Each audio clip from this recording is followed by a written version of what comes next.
Olá! Não há a menor dúvida de que os medicamentos revolucionaram nossas vidas. Graças a muitos deles, vivemos melhor e até por mais tempo. Mas muitas vezes, os medicamentos são mal indicados, causam efeitos colaterais ou não são mais necessários. E aí que entra a desprescrição, que nada mais é do que o ato supervisionado por um médico de suspender medicamentos nocivos, mal indicados ou que não tenham mais benefício. Se serviram para alguma coisa em algum momento, mas deixaram de ser benéficos de um tempo depois. Nesse vídeo, você vai conhecer alguns dos motivos que fazem com que medicamentos sejam tomados por anos, mesmo sendo desnecessários. Também vou abordar quem é que pode ser beneficiado da desprescrição. Seja muito bem-vindo ao meu canal. Desprescrição é o nome que se dá ao ato de suspender o uso de algum medicamento que se toma de forma contínua, ou seja, todos os dias, e que já não tem mais necessidade de se utilizar ou que possa estar fazendo mais mal do que bem. Pode parecer estranho, e realmente é. Isso porque os médicos aprendem a prescrever remédios durante a faculdade e suas especializações, mas raramente aprendem a desprescrever. Apesar de causar estranheza, o termo parece ser relativamente não tão novo assim. Tanto é que eu encontrei artigos de 2003 sobre o assunto, mas parece que a desprescrição ganhou mais força só na última década. A Sociedade Americana de Geriatria mantém desde pelo menos 2015 uma lista de medicamentos que compõem o que eles chamam de critérios de Beers. São medicamentos potencialmente perigosos, especificamente para idosos. Em 2015, um grupo de farmacêuticas canadenses criou o site theprescribing.org. Vou colocar aqui o site aqui para você. Que reúne informações, esse site, ele reúne informações sobre que tipos de medicações que podem e que devem ser desprescritas e qual a forma adequada de fazê-lo. O site tem conteúdo mais voltado para médicos e profissionais de saúde. E a principal razão para isso é porque a desprescrição não deve ser feita sozinha pelo próprio paciente que está tomando as medicações. Isso porque parar de tomar remédio de uso contínuo de forma abrupta pode trazer consequências. Além disso, os medicamentos foram prescritos por um médico por algum motivo. Entender e saber essa razão é fundamental. O principal objetivo da desprescrição é o de melhorar a qualidade de vida e parar de fazer mal. Se está tomando algo que não precisa, além de poder estar tendo algum efeito colateral causado pela medicação mal indicada, também está jogando dinheiro fora, né? Por exemplo, uma pessoa que está tendo quedas, ela pode ser beneficiada e parar de tomar alguma medicação que potencialmente esteja contribuindo para essas quedas. Também, pessoas que tomam algumas medicações indicadas de forma errada para dormir, principalmente os tais benzodiazepínicos, clonazepam, diazepam, entre outros, elas têm mais chances de desenvolver demência, além de ter dependência dessas medicações, precisando aí de doses cada vez maiores para que façam efeito. Uma outra questão é que pessoas que tomam muitos medicamentos às vezes têm dificuldades de administrar esses medicamentos. Eu vejo isso no meu ambiente familiar. É muito comum quem toma muitos remédios acabar tomando doses dobradas ou então se esquecer de tomar alguns dos remédios. Se você toma remédio todos os dias, já deve ter passado pela situação de ficar na dúvida se tomou ou se não tomou a medicação. E daí fica sem saber se é melhor tomar a dose, correndo o risco aí de tomar uma dose dobrada, né? Ou então ficar sem tomar, podendo não ter o risco de não ter o efeito do remédio naquele dia. Por isso, otimizar as medicações, ajustando o período que toma, bem como as doses e as quantidades, além de suspender aquelas desnecessárias, pode acabar fazendo bem. Com o envelhecimento, é comum a pessoa desenvolver uma série de problemas de saúde, o que com o modelo de saúde que a gente tem, focado em médicos ultra especializados, acaba levando a pessoa a buscar vários especialistas. Cada um desses médicos acaba indicando um ou mais medicamentos para tratar de uma condição em particular. Com o passar dos anos, as pessoas passam a tomar tantas medicações que nem sabem mais o motivo. Eu tive uma experiência recente com um familiar que caiu. Ele fraturou um osso do antebraço e também machucou o joelho. Ele consultou com o ortopedista da urgência, que caminhou para outros 2 colegas em consultas eletivas. Um para avaliar a fratura do antebraço e outro para verificar a dor do joelho. E ainda acabou encaminhando para um terceiro médico, um neurologista, para investigar o motivo da queda. A queda foi simplesmente causada por uma calçada irregular e um chinelo solto no pé. Cada um desses ortopedistas receitou um corticoide e um anti-inflamatório, fazendo com que ele tomasse medicação dobrada. Por sorte, o neurologista não prescreveu nada. Para tentar evitar isso, esse excesso de medicamentos mal indicados, uma das coisas que eu sempre faço em todas as consultas é revisar a lista de medicamentos que a pessoa toma. É surpreendente saber que muitas pessoas tomam 10 ou mais medicamentos todos os dias. E muitas vezes elas nem sabem o motivo de estar tomando tais remédios. Quem dirá o nome? É comum se referir aos medicamentos pelo tamanho ou pela cor, mas nem todos sabem para que serve. Volte e meia eu escuto. Doutor, estou tomando um comprimido grande ali depois do almoço e o mesmo depois da janta. Um branquinho pequenininho ali pela manhã e um amarelo à noite. E também aquela cápsula azul e branca que eu tomo antes do café. Com o avanço da medicina, os médicos passaram a se especializar cada vez mais. É comum a gente ter especialistas em um órgão ou uma doença específica. Isso é ótimo. Algumas doenças são complexas e elas precisam de um ultra especialista para cuidar delas. O problema acontece quando o paciente só é atendido por especialistas. E esses especialistas se dedicaram por anos a estudar apenas um órgão, uma doença e estão familiarizados apenas com um conjunto de medicamentos. Aliados a isso, a gente tem ainda aquelas consultas cada vez mais rápidas, motivadas pela redução da remuneração, entre outros motivos aí que não vem ao caso aqui. Isso acaba fazendo com que os médicos mal tenham tempo de entender a queixa que trouxe o paciente até ali. E a revisão de todos os medicamentos que o paciente toma e verificar se não há interação entre eles acaba sendo um luxo para poucos, né? Além disso, muitos medicamentos são prescritos sem que o médico tome o cuidado de escrever na receita ou de informar o paciente por quanto tempo o remédio deve ser tomado. É comum encontrar pacientes que estão tomando, por exemplo, anti-inflamatórios por anos, sem nem saber que o remédio que está tomando é um remédio indicado apenas para uma dor aguda, ali aquela dor que apareceu nas costas e que já sumiu faz muito tempo. Anti-inflamatórios, na maioria das vezes, são prescritos para serem usados por 1 ou 2 semanas. Isso porque eles têm uma série de efeitos colaterais, especialmente quando utilizados por mais tempo. E algumas vezes o médico até fala ou escreve o tempo de uso na receita, mas é tanto remédio que a pessoa toma que ela simplesmente acaba colocando mais um na sua rotina diária.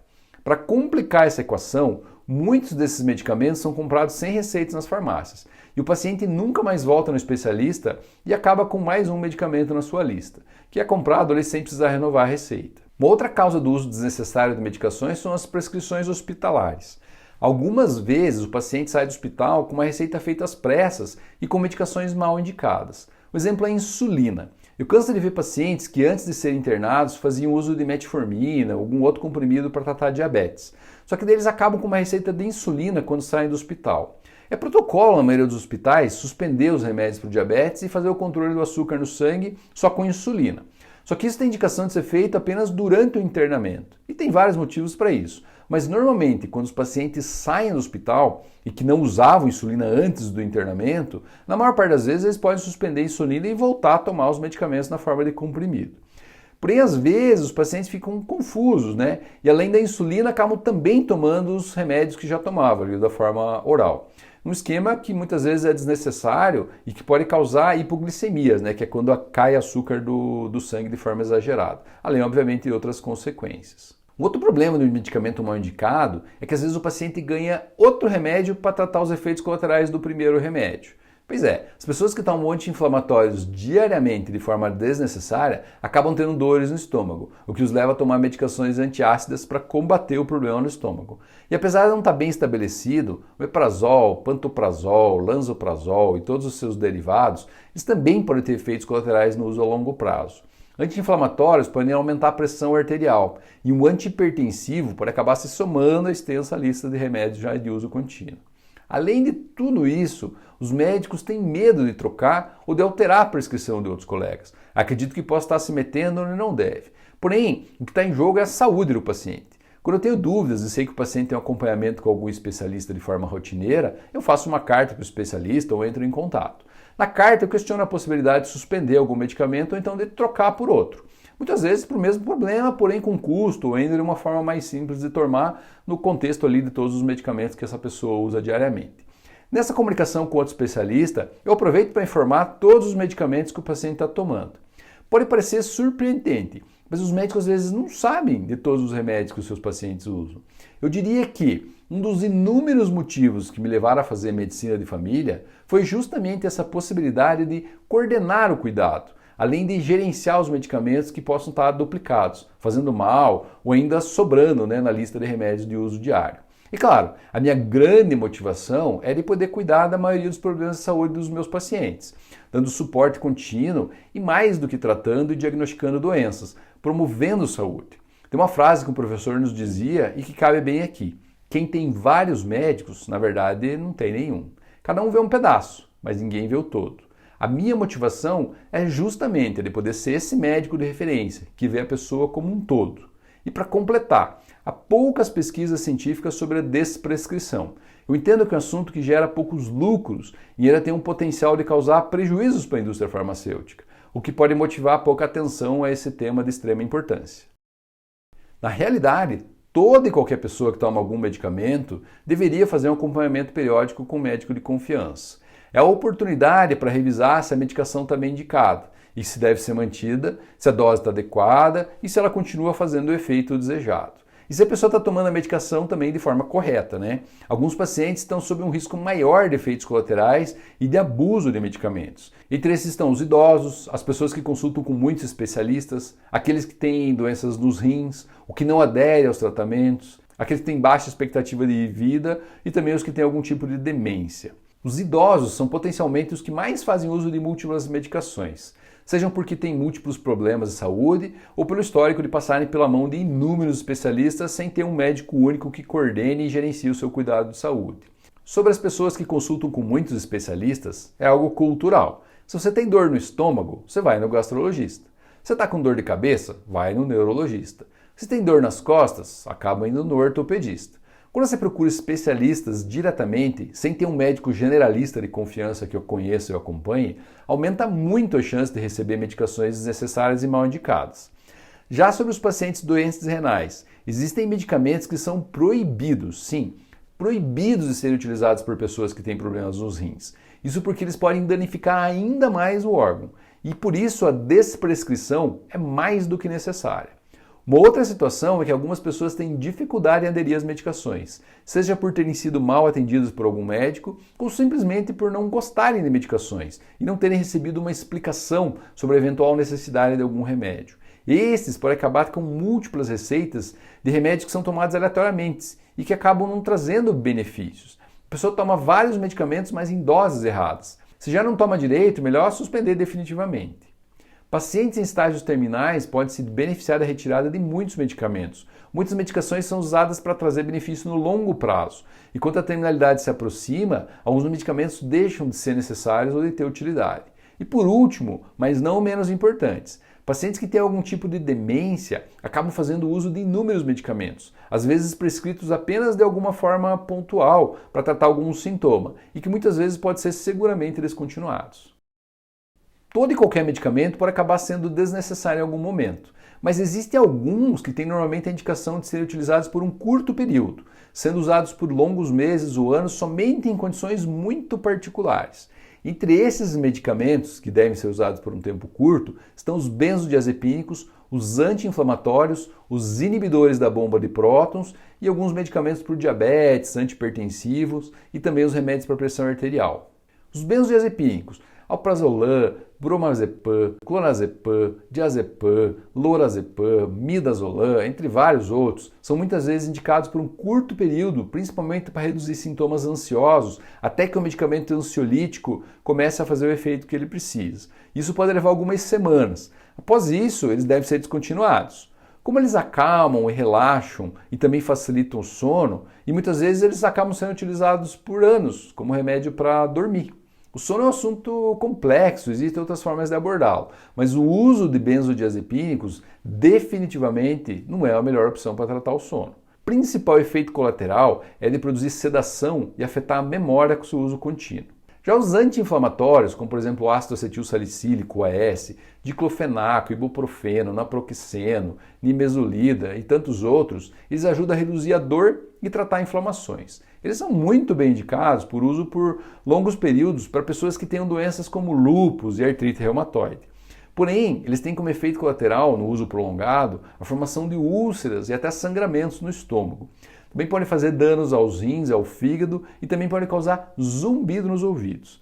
Eles não têm indicação de serem utilizados todos os dias para tratar dores em geral. Os inibidores da bomba de prótons, que são os medicamentos como, por exemplo, omeprazol, pantoprazol, dexlansoprazol, eles costumam ser bem indicados para tratar úlceras estomacais, gastrite, refluxo, entre outros problemas no estômago.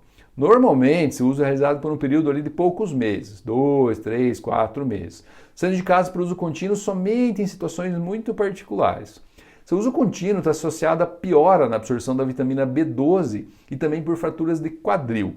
Existem inúmeros outros efeitos colaterais ainda não muito bem estabelecidos pela ciência. De qualquer forma, seu uso contínuo para tratar qualquer dor ou queimação no estômago não parece ser muito adequado. Outro tipo de medicação são os antihiperglicêmicos. Quando um diabético começa a usar insulina, muitas vezes elas não necessitam mais de algum medicamento que antes usavam e que serviam justamente para estimular o pâncreas a produzir insulina. Clopropramida, glibenclamida e a glicazida são aqui os exemplos mais usuais.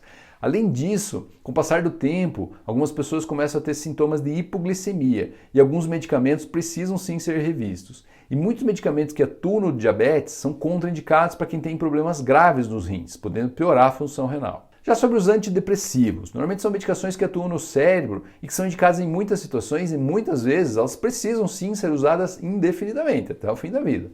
Porém, em alguns casos em que a pessoa está bem controlada e não tem mais sintomas por anos e ainda tem um diagnóstico às vezes duvidoso lá, começou a usar, nem tem uma certeza sobre por que começou a usar, ou ainda oposto, né? A pessoa está mal controlada, está tendo crises recorrentes, usando essa medicação diária, o seu uso aí obviamente precisa ser revisto.